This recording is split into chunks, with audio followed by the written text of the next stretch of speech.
I am Lee Rambo Kemp, First Vice President for the League of Women Voters of Orange County, and we are so happy that you have joined us this morning. A hearty welcome to everyone who is here at the event center for this event, as well as those who are joining us through Facebook Live.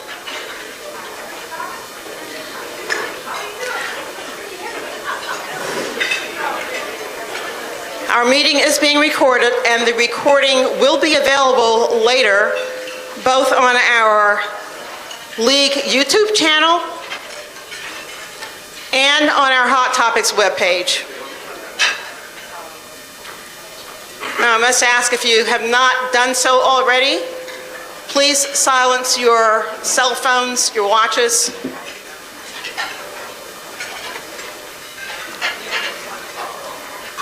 If you'd now wish to join me in the Pledge of Allegiance, please stand.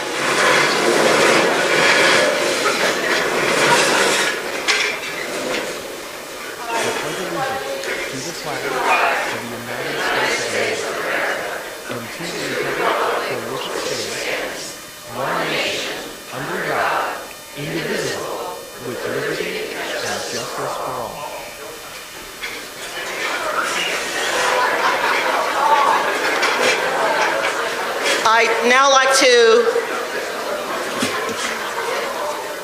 offer all elected officials and anyone who is a candidate and is officially running for office an opportunity to introduce yourself. If you would please go to the side mic to my left and introduce yourselves by giving your name and title. Please, no speeches and no applause. We will be able to get through this in short order. Again, the audience, if you would please, although you'll see many exciting people who are getting up, please hold the applause until after we have everyone introduce themselves. Thank you so much. Sheila DeCiccio, Mayor of Winter Park, and welcome everyone. Thank you. Good afternoon, Melissa Vickers. I am your public defender for Orange and Osceola County. Roger Chapin, candidate, Orlando City Council, District 3. Mira Tana, also Orlando City Council, District 3 candidate. Thanks. Good morning, everyone. Stephanie Murphy, candidate for Orange County Mayor. Hello, Barbie Harden-Hall. I am a candidate for U.S. Congress, District 11. Thank you so much. Hello, I'm Brandy Haynes, and I'm a town councilwoman in Town of Windermere. Good afternoon. My name is Judy Garabo Hayes, longtime League member, and I am running for Orange County Judge in District 21. All right. What a lineup.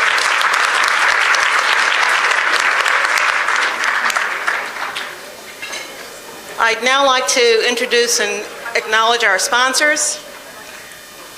First, our bronze sponsor, the Honorable Cynthia and Alex McKinnon. Our silver sponsors are Lynn and David Berelsman, who unfortunately had a tragic death in the family and can't be here this morning. Please send them your best wishes. Voting Voices, including Caroline Emmon Schramm, Michelle Levy, Lori and Rick Walk, and Charlie Williams, and Kindred 3, including Joan Irwin, Sue Foreman, and moi, Lee Rambo Kemp. Now for our very special visionary sponsor, Jennifer and Phil Anderson.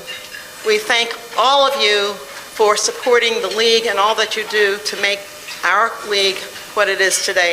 If I could ask all of our sponsors to please stand so that you can be acknowledged.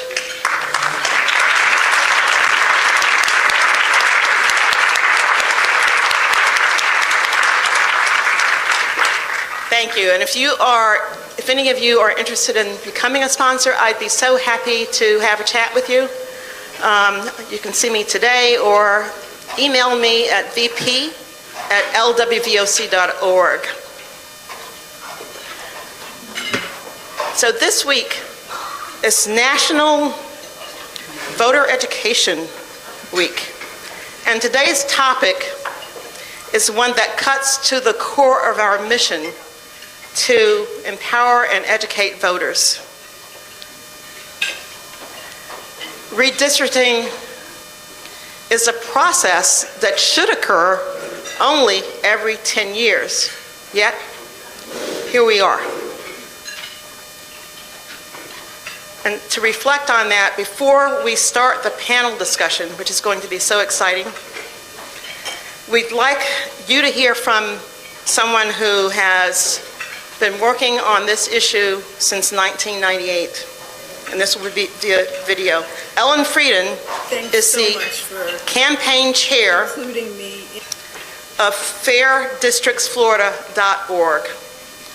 Let's hear her take on Florida's history on creating gerrymandered and fair voting districts. Today. I'm very sorry that I can't be there with you. I know that I would enjoy it and feel like I'm very disappointed that I can't come. But that said, I wanted to tell you a little bit about my history with gerrymandering and redistricting reform, and also include in that, quite frankly, a little bit of League of Women Voters history, because the League has been involved in trying to reform the way redistricting is done in our state, I think since the 1970s. And I first became familiar with the League's efforts in 1998 when I was on the Constitution Revision Commission, and we were trying at that time to pass a redistricting reform measure that then would go directly to the ballot. I learned about how abhorrent redistricting reform is to certain elected officials during that process, because we had all the votes on the Constitution Revision Commission in order to pass it. But on the weekend before the Monday meeting where it was going to come up for a final vote, some members of Congress went around and visited some of the elected officials who were on the Constitution Revision Commission and actually convinced at least one of them to change their vote. So we didn't succeed in 1998. Others tried again in 1999, in 2000, in 2003, and all of those efforts failed. The last one failed in 2006, and that's when I got involved. So in 2006, I started, and here we find ourselves almost in 2026, and we're still fighting it. We worked very hard. The League was very instrumental in helping to pass the Fair Districts Amendments in 2010. And what do those Fair Districts Amendments say? They're very simple.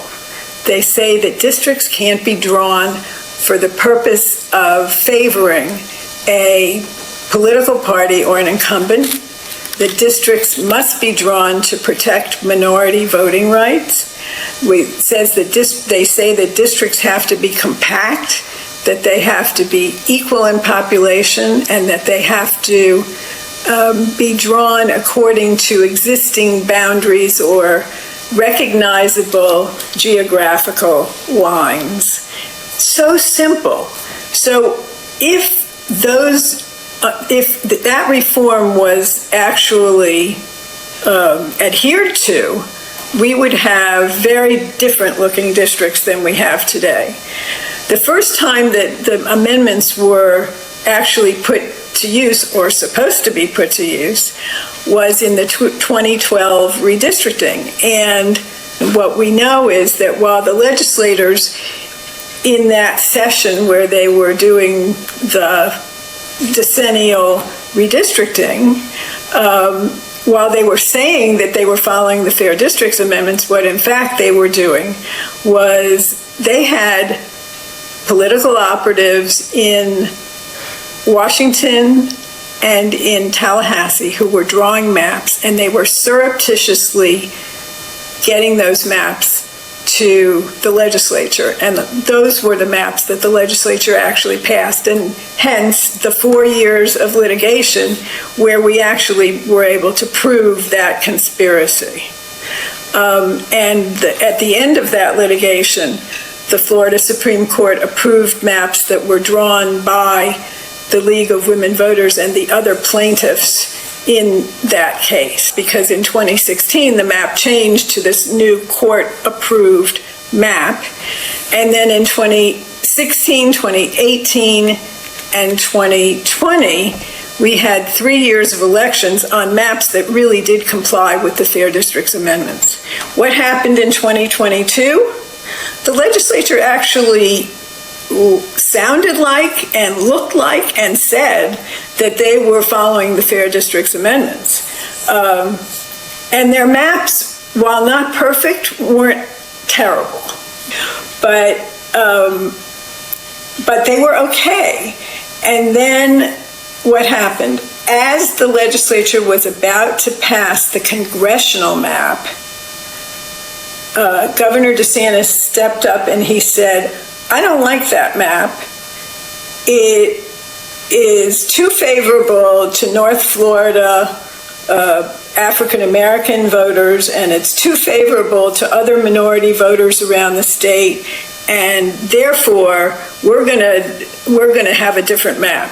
The legislature passed its map anyway, but the governor vetoed it, and so that was the beginning of Governor DeSantis actually taking over the exercise of redistricting in the state of Florida. So the legislature had to come back into special session. They did pass DeSantis's map. So as a result of the 2022 redistricting, we now have a map that is much less favorable to minority voters, and also is much more one-sided as far as partisanship. Out of 28 seats, there are presently only 8 that are held by Democrats, and while Florida is a decidedly red state, it isn't that red. But we know there's no proportionality there whatsoever. And now here we find ourselves in 2025 when our president is very concerned about maintaining control of Congress during the midterms. And so he has put out the word to governors of red states that they need to do a mid-decade redistricting. And apparently our governor has received that message, and the message is going also to the legislature. And while they haven't tipped their hand yet as to what they're going to do, it seems pretty clear that they are going to do a mid-decade redistricting to try and make the map even more favorable to their party. I hope that the League is going to continue to be as involved as it always has been in redistricting reform. Gerrymandering is the worst kind of election interference. It is rigging districts for a political purpose. The political purpose here is very clear, and I hope that you all will just work as hard as you can, as I will be as well. Thanks so much for having me. I know I've gone over my 5-minute limit, but it's a pleasure to talk to you all, and good luck with everything. Thank you.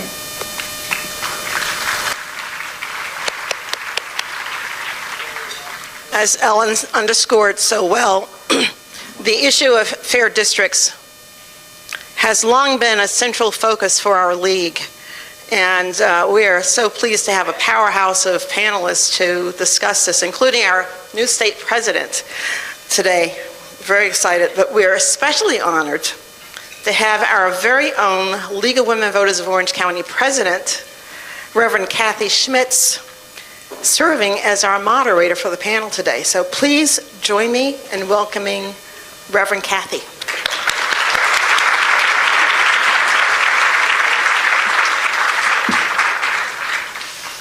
Okay, great. And thank you all for being here. A really important topic and one near and dear to the League. You've seen the overview, but now our panelists are in a position to help us dig into that a little bit. So I'm going to introduce our panelists and ask them to come up as I introduce them and take their positions starting here. So we begin with our State of Florida League of Women Voters President, Jessica Lowe-Minor.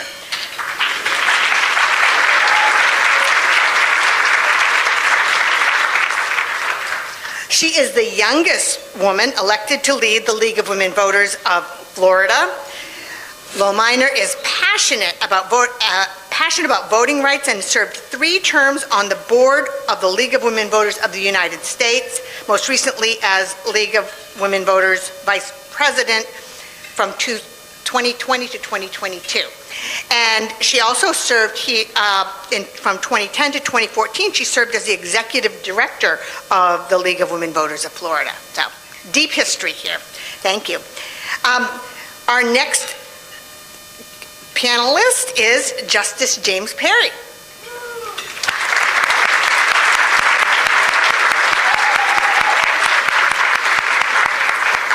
Justice Perry was appointed to the 85th Justice of the Supreme Court by former Governor Charlie Crist, and he's serving from 2009 to 2016. Before his appointment, he served as a circuit judge of Florida's 18th Judicial Circuit upon his appointment by former Governor Jeb Bush in March of 2000. Perry is the first African American appointed to the circuit. Perry later served as Chief Justice of the Circuit for a 2-year term beginning in July 2003. And Fritz Wermuth, a shareholder with King, Blackwell, Zehnder, and Wermuth. He has more than 25 years of legal experience. He's handled complex civil litigation from various perspectives, as a federal district court law clerk, as a trial counsel for the U.S. Department of Justice, and as a private practitioner. His practice focuses on litigating complex commercial and governmental disputes at the trial court and appellate levels. So thank you all very much for being here today.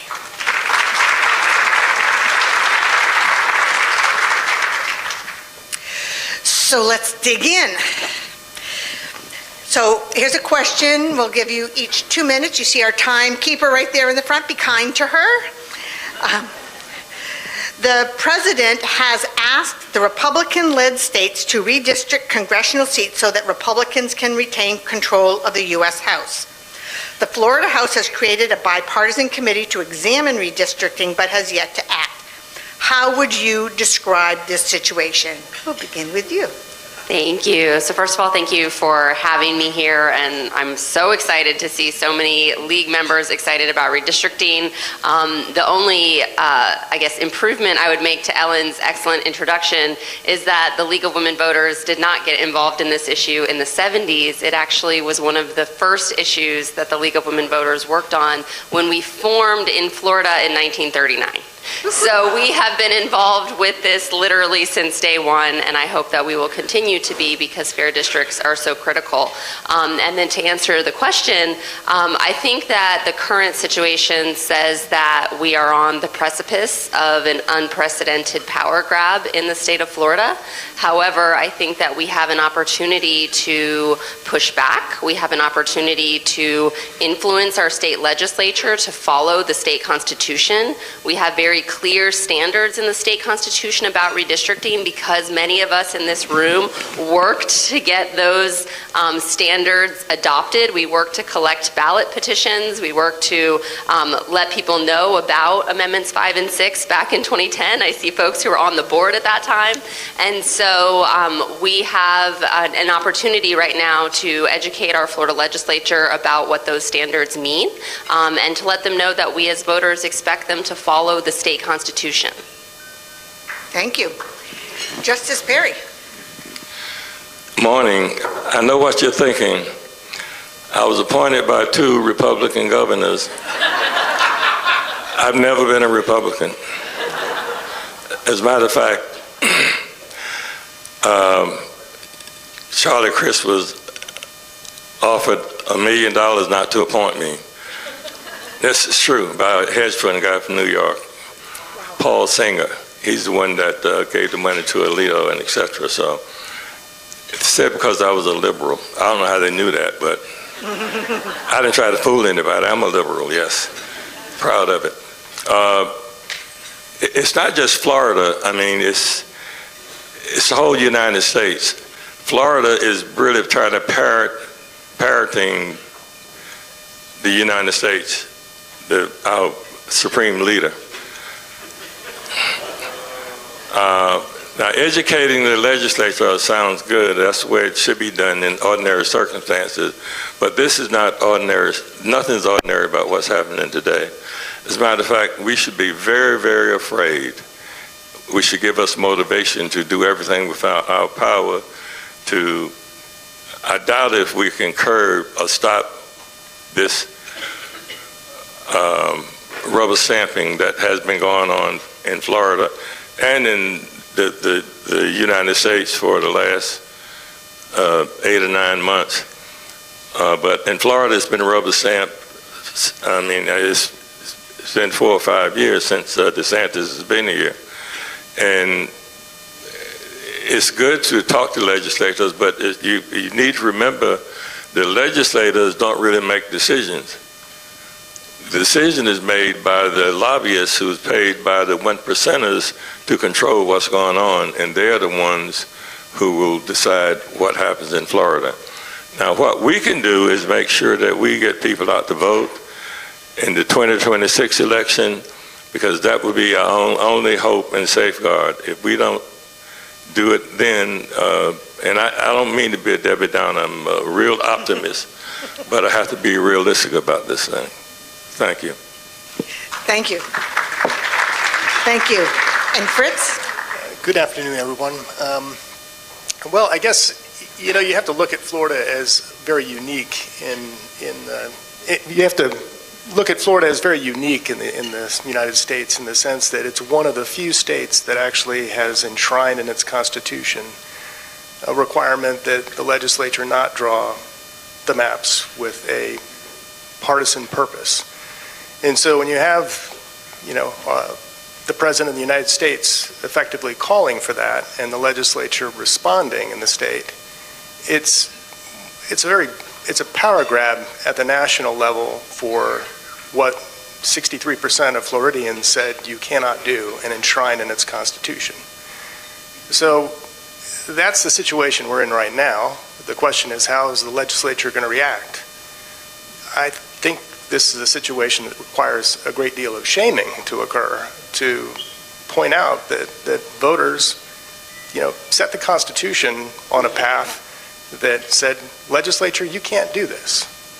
And if it proceeds to do that, then how are the people of Florida going to hold the legislature to account?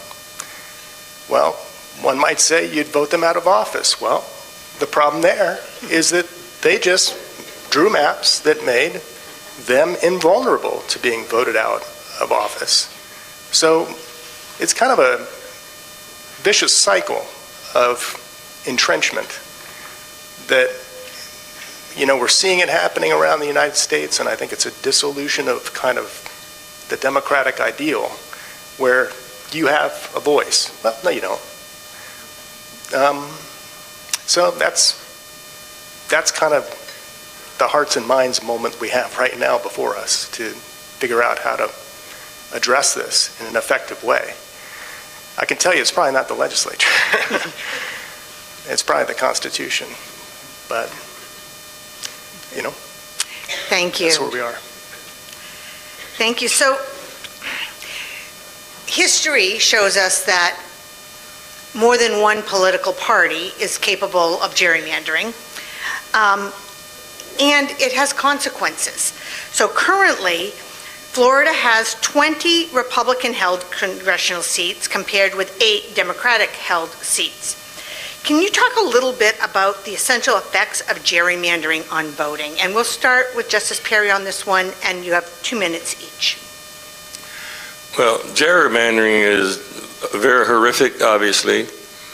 It's where the voters don't pick the people that represent them, the people that represent them pick the people to vote for them. And that's the gist of this whole thing. And they have safe seats where they make sure that the lines are drawn so that they make sure that they won't have any opposition. And the problem is, and I have to go back to the original question, who tells the legislators what to do? And they don't read the bills and et cetera. As far as now, our Constitution amendments were great, but they're being ignored. And they go up to the Florida Supreme Court, and it's just like the U.S. Supreme Court. Things are rubber stamped. That's the reality of it. I mean, I'm ashamed to have to say that, but it's the truth. The amendments laid out a plan that was fair and just. I was part of that, so I know what it said. And but they are completely ignoring it. 30 seconds, okay. Well, I'm finished now. The best laid plan of mice and men is good, but the rule of law means nothing to them. And we need to understand that, to be perfectly clear about it. That's on the state and the national level. And that is our reality. Thank you. Fritz? Well, I kind of foreshadowed what kind of the effect of redistricting in this manner, in a partisan manner, is, and that is that you basically have a situation, nuts and bolts wise, you're not going to have people run for office against individuals who have every edge in the electorate, from the sense that they got to draw their own map. And so what you get is unrepresentative government when you have redistricting occur in a partisan manner, because basically the incumbents got to pick their friends in the voting population, and they've basically set up a district for themselves, and all their friends that happens to work in favor of them perpetuating their place in the legislature. And so that's the situation that you get with partisan redistricting, and the end result is less political involvement, disillusionment of the electorate, and aggregation of power in the hands of very few people. That's what you see now in the legislature in the state of Florida. It's basically run from the top down. You probably need to talk to 4 people in the state of Florida to get something done if you're a Republican special interest. And it's a sad state of affairs, but it's hard to have a dissent when the dissent can't be voted into office to actually keep the sunshine state where you have people looking behind the curtain and seeing what's going on. So. Okay, great. Jessica? Yeah, absolutely. So what's the problem with partisan gerrymandering? Who here is sick and tired of extremist and divisive politics? So this is why partisan gerrymandering is a problem.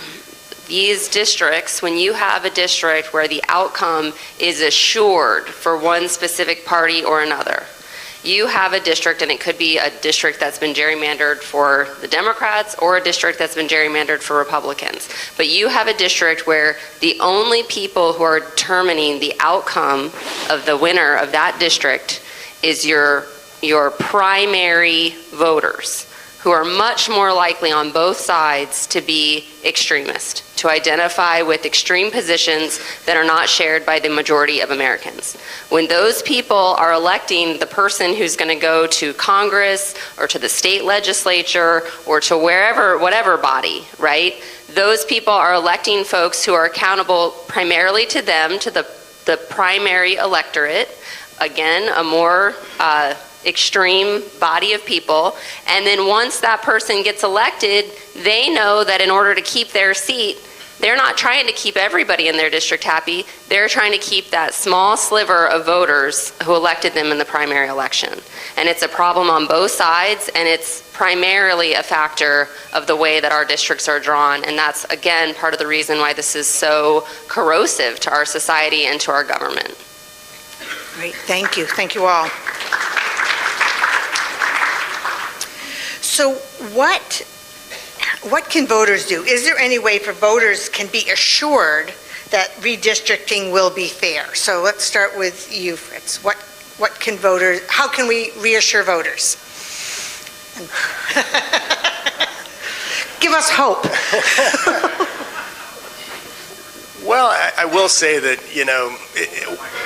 what I've seen happen just since, I suppose, Ellen started on this journey of trying to get redistricting reform passed and actually getting it passed. And that is,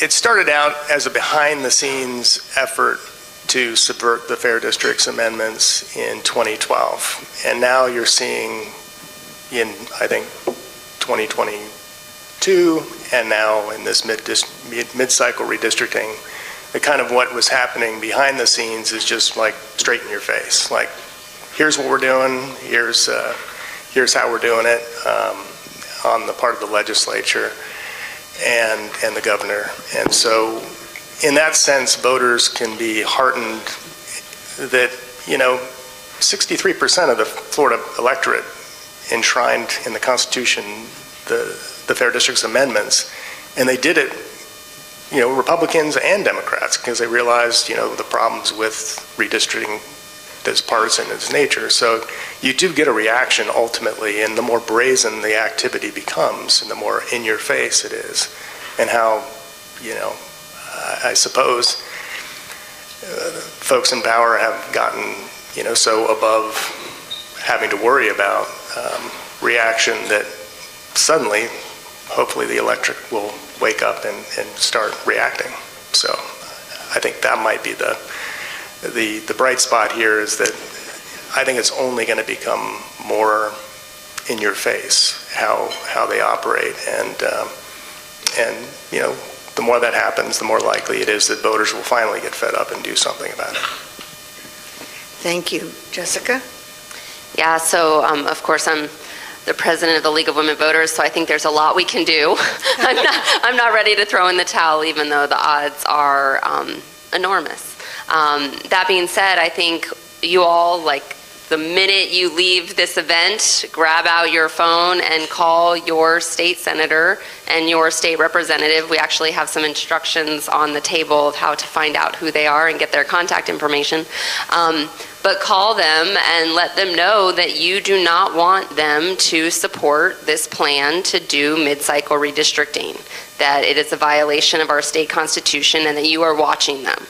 So first of all, I think even if we take it for granted that our local electeds, our state representatives, our state senators know how we feel in this district, or they don't need to hear from us, they do need to hear from you. So make sure that you call them, and make sure that you urge your family and friends to call them. I mean, we actually do have the ability to let our state legislator know that we are watching. We are paying attention to this, and this is something that we as Floridians do not support. The other thing is that there will be, LWV of Orange County, LWV of Seminole. We have a lot of representation here in the room. We will be having events. We will be out. We'll be sign waving. We'll be doing things to call attention to this. The State League has a lobby day in January. We're hoping that everyone from all over the state will come up and talk to their elected officials and let them know in person that they do not like this. I don't think that we have to accept this as a fait accompli. If they do pass this, we also have our lawyers on retainer. So we will be standing up for the state constitution through the courts. We hope that the courts will rule as Justice Perry did, that the state constitutional standards were clear. We don't know that that will happen, but we have to do everything that we can to defend the standards that we believe are fair, and do what we can not to let the legislature off the hook. Thank you. And Justice Perry. Now, I agree with everything she said, but that little word, but. I ran across this quote. I'm going to read it to you, and perhaps there's some hope. It says, "Against stupidity, we are defenseless. Neither protest nor the use of force accomplish anything. Here reason falls on deaf ears. Now evil always carries within itself the germ of its own subversion. It creates unease, resistance that eventually breaks down. But stupidity, it believes it's doing good, making it absolutely immune to correction." Now that quote was made by Dietrich Bonhoeffer, a Lutheran pastor, in 1938 in Nazi Germany. Now the thing that will help us, in addition to things that she just mentioned, is they overplay their hand. And eventually, now the cult's not going to change their mind, but the other people might, because they just overplay it and it becomes just too much. And I think I can see it kind of happening a little bit right now, when some of the diehard MAGA people are pushing back. Even they see it's just a trip too far. And that is a hope that we have. Now, I'm not saying we should lay down. I think we should do everything we can to stop this onrush, because, you know, they come from, as they said, they came from you, and I did nothing, came from the other, and when it came from me, there was nobody to do anything. So we have to stick together, and you have to try to maintain your sanity, because this is about your sanity, and you need to back off from this a little bit in terms of watching television and etc. And talk to your family and keep doing the things you've been doing to maintain your sanity. And then you will be prepared to go forward and fight this horrific thing that's happening in Florida and to our country. Thank you. Thank you all. So whether we can win any particular issue or struggle in the moment, keeping it in front of people and building the relationships and community so that when the time is right, we are already organized, right? So we're the league, come on. All right, so can you talk just a little bit, 1 minute, and we'll start with you, Jessica. What are the costs of redistricting, both real and potential? Go in terms of costs. So redistricting costs millions of dollars. It is an incredibly expensive endeavor. So the state, during its redistricting process in 2022, spent millions of dollars on data analysts, on GIS experts, on all kinds of folks who were slicing and dicing the electorate to ultimately create the maps that were first adopted by the legislature, and then who knows what the governor did on his own maps. But all of that was taxpayer money that was used. And then taxpayer money was used ultimately to defend the maps in court, which is again what we would expect this time around. So that is your taxpayer dollars at work, and that is money that should be used, frankly, on other purposes, on education, on a whole host of issues that our state legislature needs to take action on, infrastructure, insurance reform, lots and lots of things. The list goes on. And that's another thing that we need to let citizens know, is that this is an abuse of taxpayer money, frankly. Justice Perry. I was thinking, when DeSantis presented his version of the apportionment to the legislature, I mean, although he vetoed it, if the legislature had in the spine, they have the spine of a jellyfish, they could have overridden his veto. Now that he's almost a lame duck, they might be able to get some courage and some intestinal fortitude to do what they know is the right thing to do, because they know that what they're doing is evil, but these people understand what is happening and they have the ability to stop it. I mean, this is serious, folks, and I don't mean to alarm you, but I used to be concerned about racism. That was my number one issue, but now my issue is whether or not we're going to have a democracy. And that's what we're fighting for. And we must fight for it by any means necessary. Thank you, Justice. Fritz.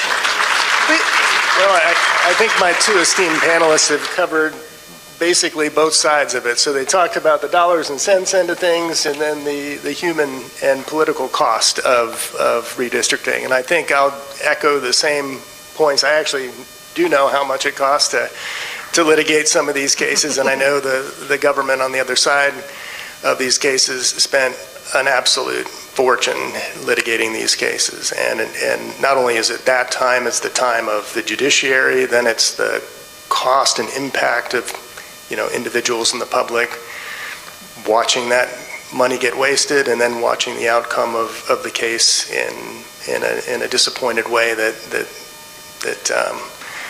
might call them to question whether the system is working.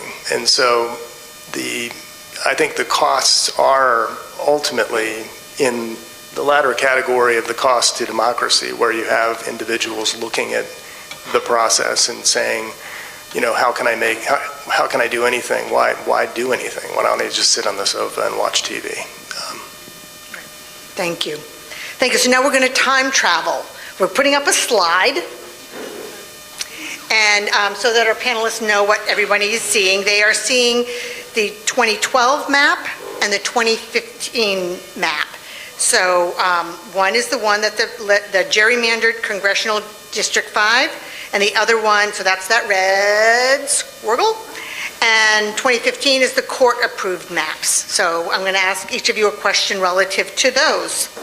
Jessica, back in 2010, when the voters approved the Fair Districts Amendment by a 63% margin, what do the amendments say, and then what did the state legislature do?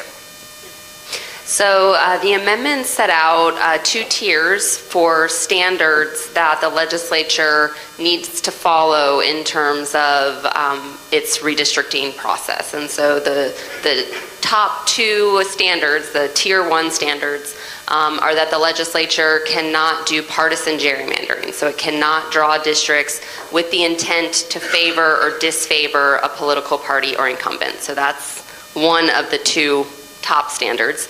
The second top standard is that the legislature cannot draw maps with the intent to diminish a minority community's ability to elect a candidate of its choice.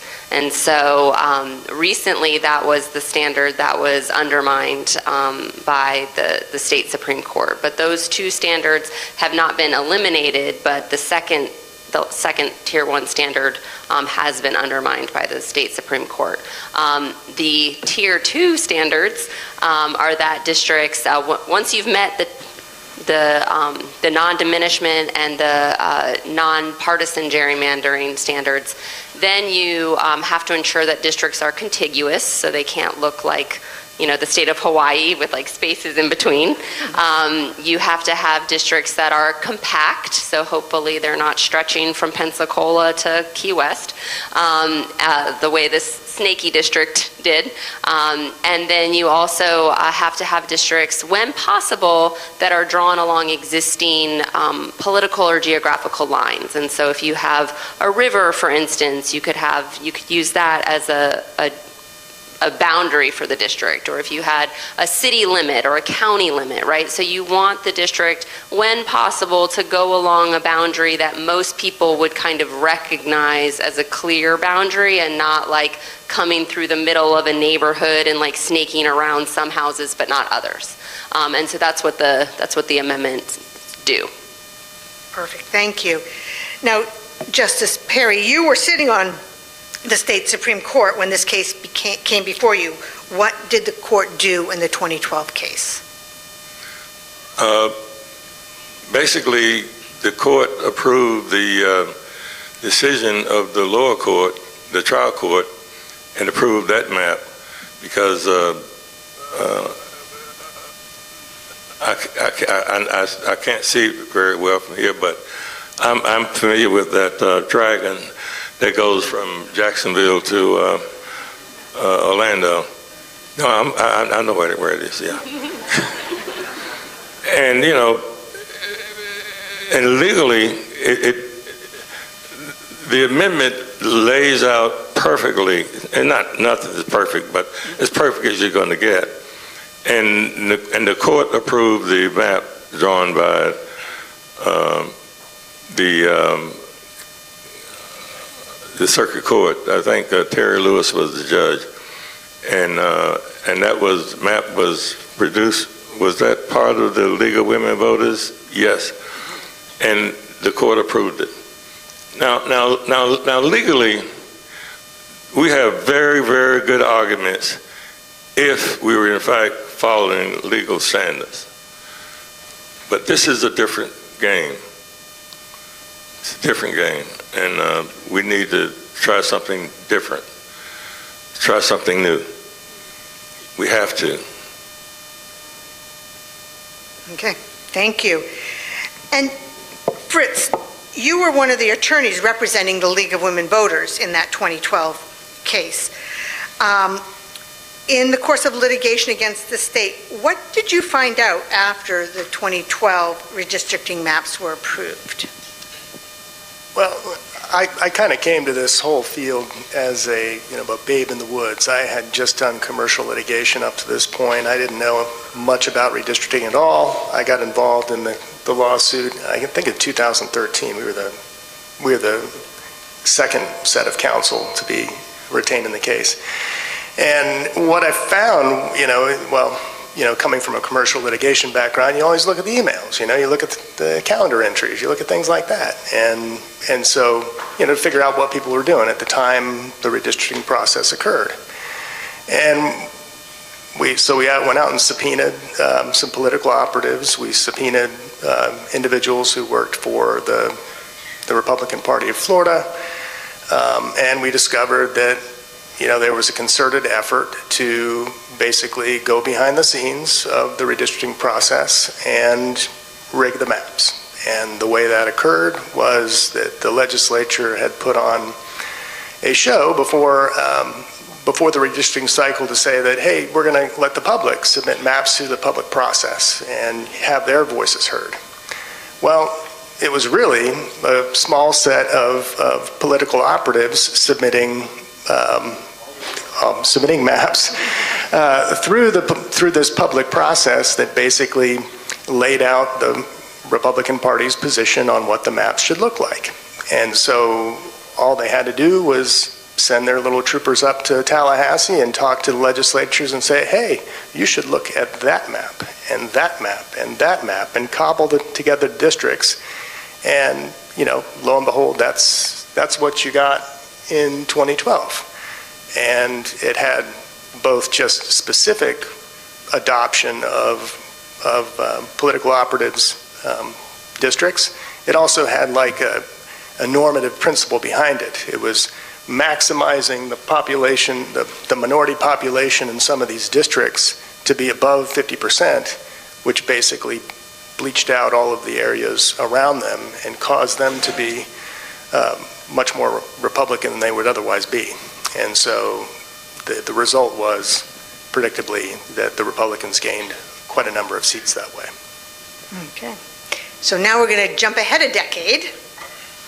And from 2012 to 2020, and so we're going to put up another map, and you'll see the first one is the same as the 2015 map you saw before. And I want to draw your attention to the purple map district across the top of that map. And in this, the governor demanded that the legislature adopt a redistricting map that eliminated that purple minority Democratic district in North Florida.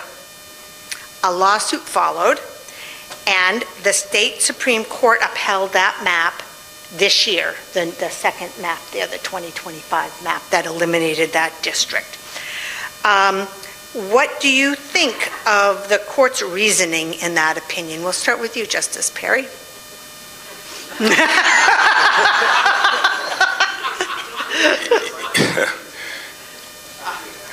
I think the court obviously did not follow the constitutional amendment, which talked about a lot of things. But when you look at the opinion, it's clear, you could clearly see where they were headed.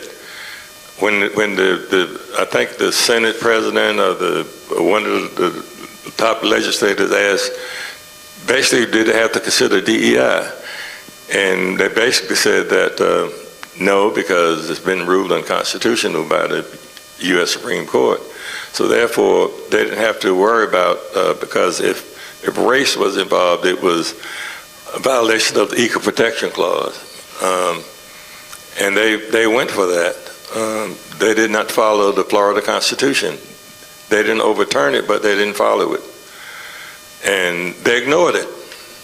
And that's basically what they did. I mean, it was clear to me what they would do. I mean, I would not, I'm not a betting person, but I would not bet my house on it. Them trying to do the right thing, because they followed the marching orders that had been presented to them. And that was, I mean, it's really sad. Now, when I was on the court, how much time do I have? Stop, okay. You get another chance. Fritz, what do you think about the court's reasoning? Well, 1 minute, by the way. It's very hard for me to comment on this because I was record counsel in that case, and so I'm not allowed to. Well, he might have some ethical issues. Yeah, I have don't. some ethical issues.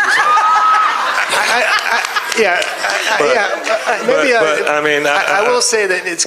I am on record disagreeing with the ultimate reasoning of the Supreme Court, but I did it in the briefs beforehand. So yes. Yeah. No, I understand what I mean, when I was on the court, we had conferences and nationwide conferences with appellate judges, and I went to one of them, and the guy from Mississippi said, "Thanks, Florida, for taking the heat off of us." So we replaced Mississippi as the worst possible thing that could happen to the state. I'm telling you, but when I was on the court, we were apolitical. Now, we did not favor anyone. 30 seconds, okay. But the appointees in this court were appointed, I don't know whether they took a loyalty oath or what, but I know the U.S. Supreme Court did. And I can imagine that the same thing might happen here. I don't know for sure, but it's getting step. All right. Thank you. Jessica, what do you think of the court's reasoning? 1 minute. Well, I think what I would observe is that in 2015, African American voters in North Florida had an opportunity to elect a candidate of their choice. They had an opportunity to elect someone to Congress who they felt like they could bring concerns to, and who had the opportunity as a congressperson to act on those concerns, to file legislation that would help those constituents. And in 2025, those voters do not have that opportunity. And I think that's the bottom line. That's the impact of what the state Supreme Court did. Okay, thank you.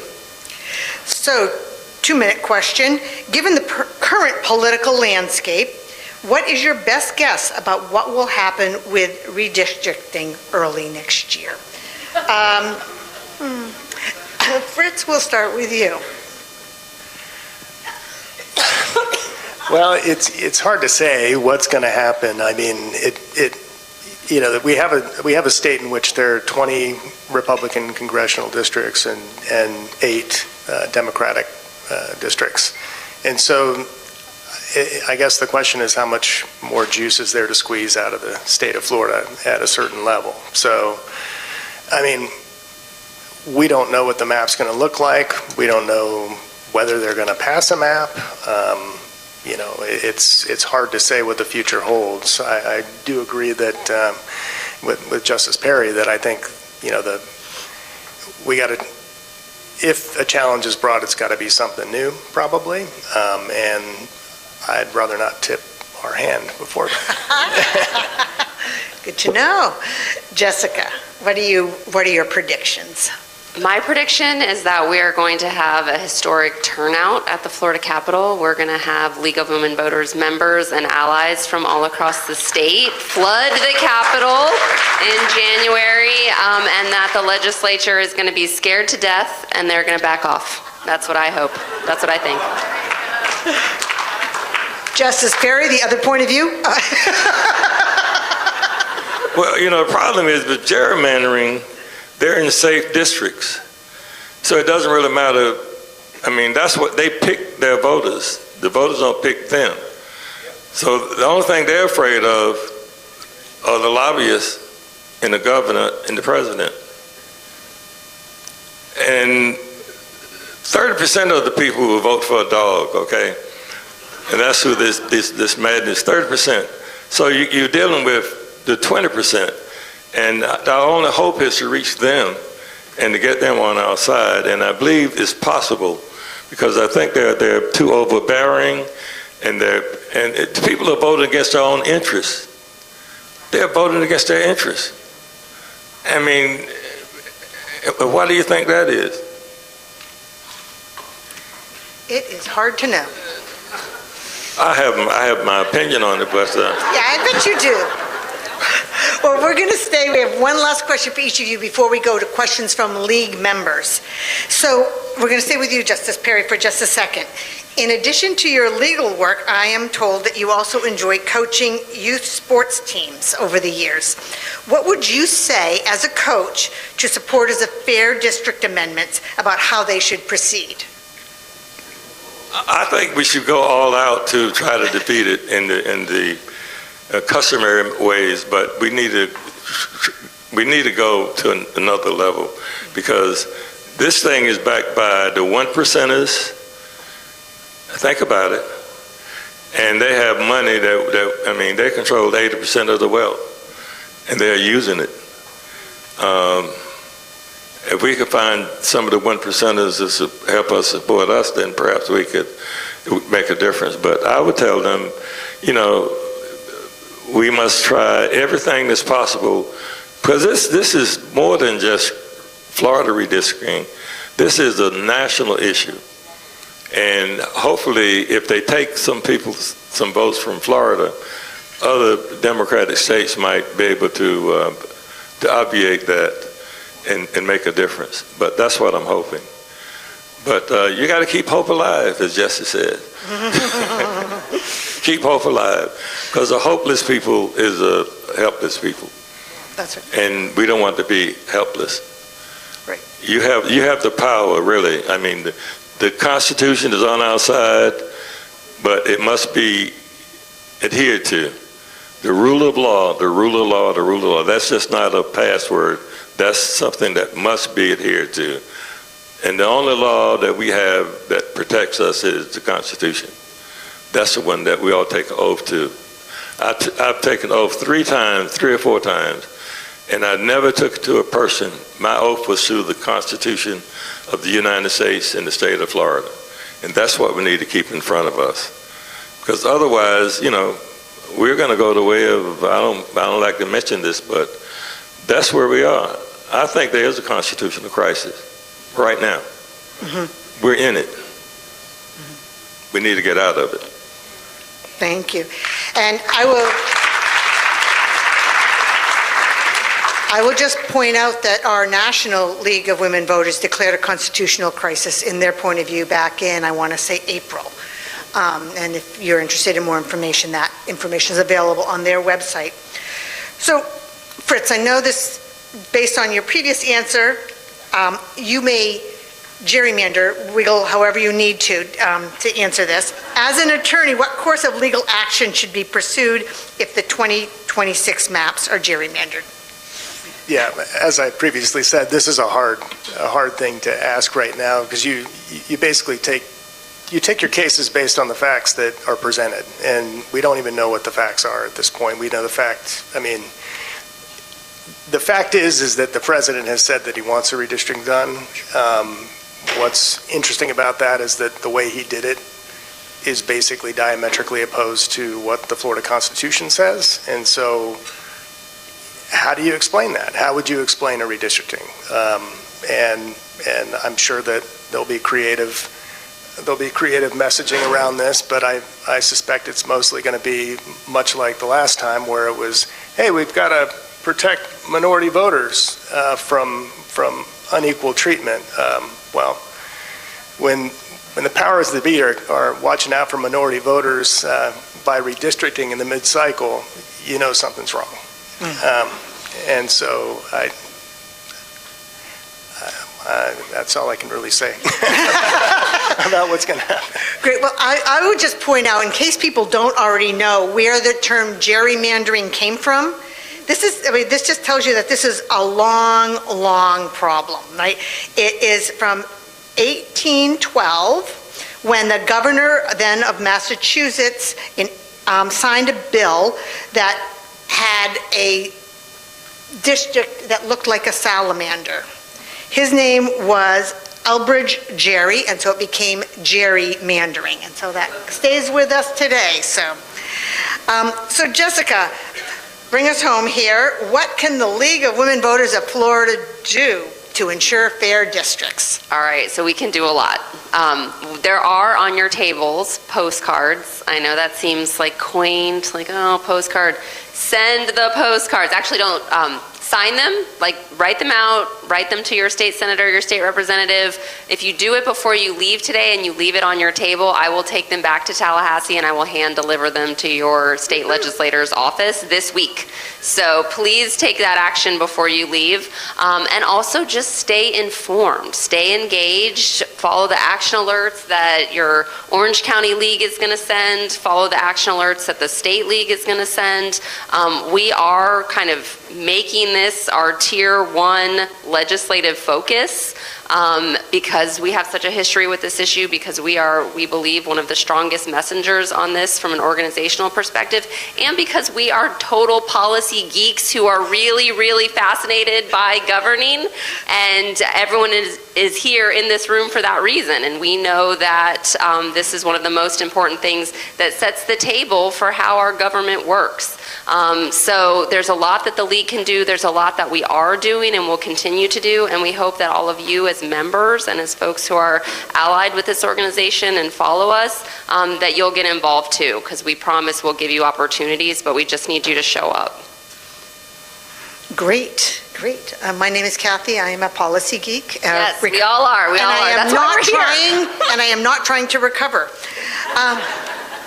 So we are going to turn things over to Gina at our mic. This is for League members to ask questions. If you do need a mic to be brought to you, raise your hand and we'll work that out. And then after the Q&A, we will have a few League announcements that are important. Thank you. Okay, here's how it works. If you're a League member, you can ask a question. I request that you ask only one question, not a multi-question response, or not a multi-part question, just one question. And I'll hold the mic because, I like to play with it every month. Now, before we do that, there was a set of keys that was left in the ladies' restroom. There we go. Is it a new car? Because I need one. You're welcome. Okay. So let us start. David. Okay, David Bottomley. I've been an Orange County resident since 1969. I had hair then. I have a point for all the League member. Question. Have you tried doing an electronic petition signing or letter writing similar to that of the Thousands Friends of Florida did here recently? If not, Jessica, I will talk to you and get the contact information to Paul Owens, or that they're very effective in lobbying as well. Thousand Friends of Florida had letter writing, and you can look up your address and send it to your senator or your representatives, rather than this paper, ancient 50-year-old method. Okay? I will talk to you afterwards. That was yes, that was thank the you. question. Have you tried that? Have you thought about trying that message? And that's also for Florida, Orange County, Seminole County, whichever county is here as well. That's my question. Try that message. Have you tried that? Thank you. Yes. Okay, Val? Val Mobley, league member. Okay, so, to make this a question, is it a good idea for all of us to send messages to the Speaker of the House and the President of the Senate? I've been doing that, and I will continue to do so.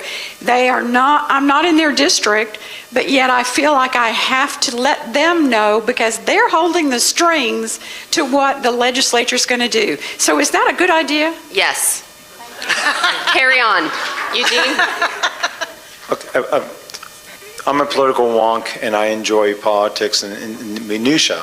So the question is, let's put some political heat on these folks and announce that the league is going to do an independent constitutional amendment effort.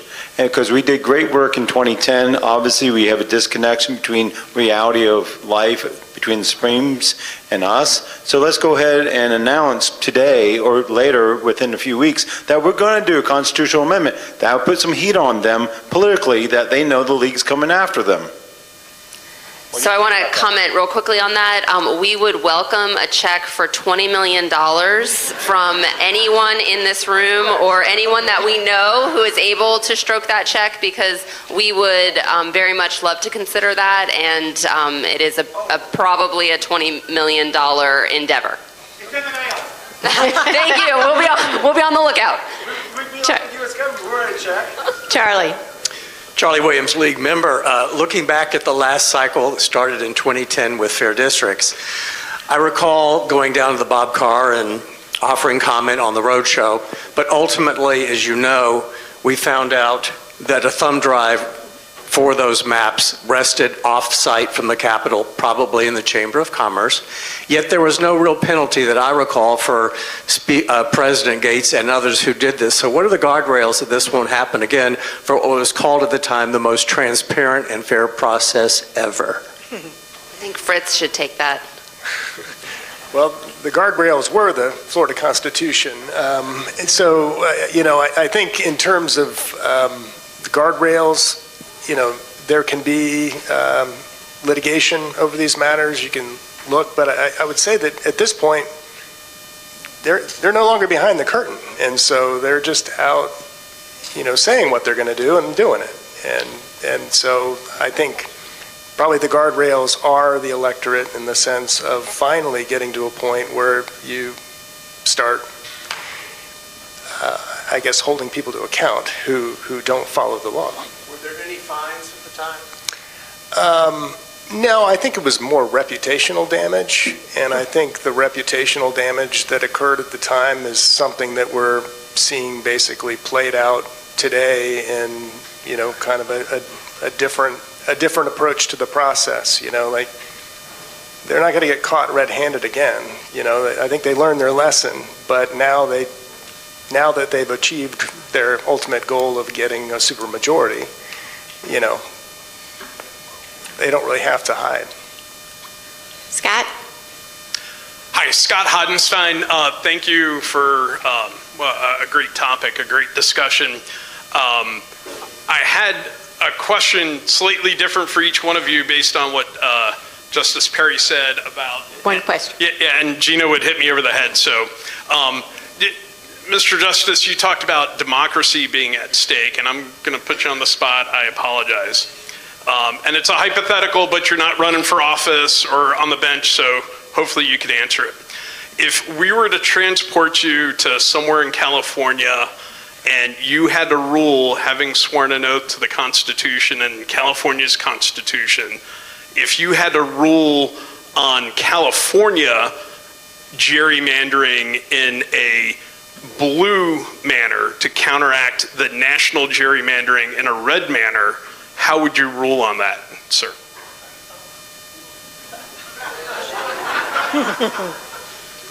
Sorry. Why are you using California?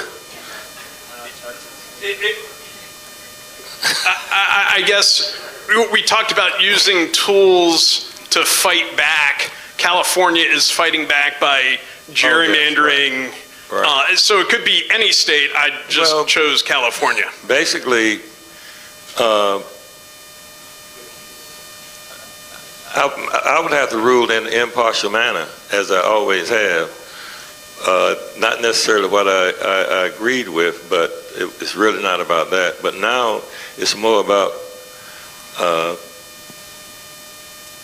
not listening to the facts, but make a decision and then utilize the facts to support the decision you made before you heard the.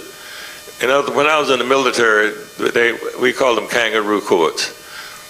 They said, we have a trial today, okay. And they said, let's bring the guilty SOB in and give them a trial. And that's basically where we are today, it seems. I don't know whether to answer your question or not, but you need to fight fire with fire, and that's what they're doing in California. That's what I would recommend that they would do.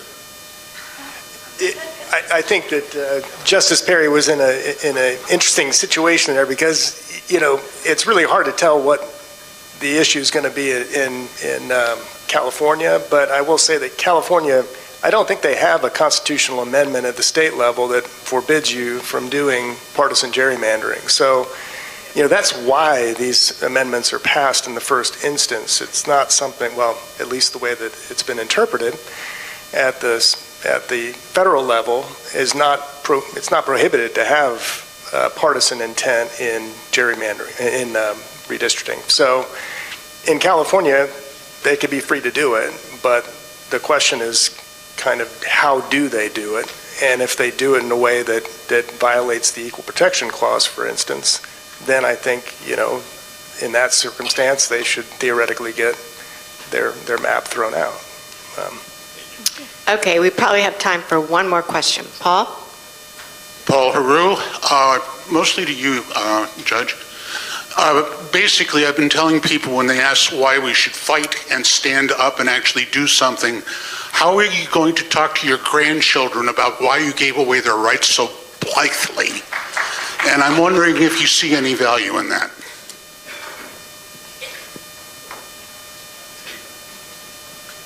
Was that for Eric? I think it was for you.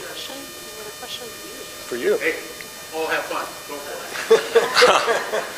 it. Well, actually, that's the reason I'm here today. I wouldn't have come here to tell you untruths. And my whole purpose in life was to be a public servant. I'm a public servant who likes the public. A lot of these public servants don't like the public. They like the money. And it's strange to me how most of these legislators come in paupers and they leave millionaires. I mean, that's the reality of the situation. That's why I suggest you have to do whatever we have to do by any means necessary, because it's about my grandchildren, because, I'm going to be okay. I'm not worried about it. I'm 81 years old, and they can't send me to Vietnam. Thank you. Slip one more in. I think. Okay, one final question, and she's got a good question. Hold on. Some of us are confused about what redistricting map we are following now. If the legislature doesn't approve DeSantis's redistricting push, what do we end up with? So we end up with the map that DeSantis proposed in 2022. So either we get a new gerrymandered map or we keep our current gerrymandered map. I mean, that is the reality. So it's a 2025 map that was just Yes, reaffirmed. it was adopted in 2022, but it was upheld in 2025. So the one that's labeled 2025, we just put up the map. Yes, the one in the 2025 picture is the one that is the current map, and that will stay in place if redistricting does not occur, if a new mid-cycle redistricting does not occur. So we're not happy with the current map. It's not that we're defending the current map. It's that this process of having a mid-decade redistricting without new census data creates a new precedent that they can do redistricting on a whim at any time. There will never be a consistent map if we create this precedent that for arbitrary political reasons, they can do redistricting at any moment. That's a real scary precedent for our state. Okay. And there's a difference between redistricting and apportionment. When you redistrict, you add or delete people. Apportionment basically has to do with, explain the difference to them. So it's reapportionment happens every 10 years to figure out how many congressional districts a state should have. And so we went, well, when we were litigating the 2012 case, it was 27 congressional districts. Well, Florida's population exploded during this period of time, and it kind of exceeded the population of other states. And so at that point, we got 28 congressional districts. So there's a one person, one vote rule. You basically have to have equal population between the congressional districts at the state level, and reapportionment is the process of reapportioning the population of Florida into new congressional districts. Okay, great. Well, thank you very much. Thank you to our questions. And I want to thank our panel. It was delightful to have you coming at it from so many different perspectives. I think that really added to the discussion. I will invite you to give them a hand one more time while they go back to their seats.